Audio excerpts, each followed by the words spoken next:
Alors, une info assez étonnante concernant la Leaf 3. Aux États-Unis, elle changerait selon le niveau de finition, elle changerait de look sur tout l'arrière en fait. Regardez ça, c'est dingue.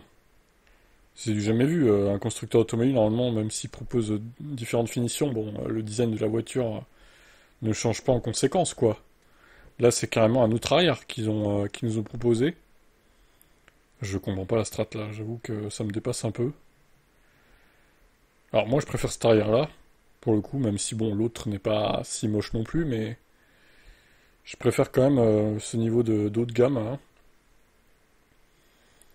Bon, c'est la signature lumineuse à l'arrière n'est pas la même. Ouais, ok, c'est bizarre.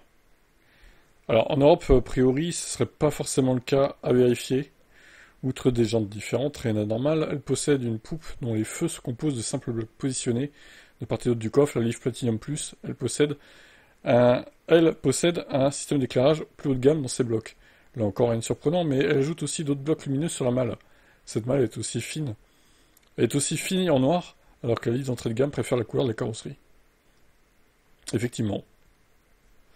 À l'intérieur, la Leaf de base possède des écrans de 12,3 pouces, alors que le modèle haut de gamme bénéficie de deux écrans de 14,3 pouces. Une stratégie assez courante là aussi chez les constructeurs.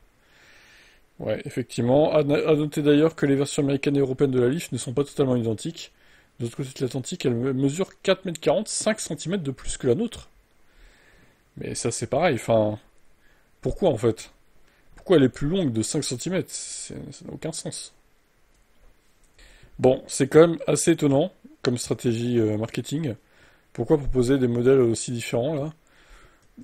Bon, Ok. C'est la première fois que je vois ça, hein. Et vous alors, ça vous étonne ou pas?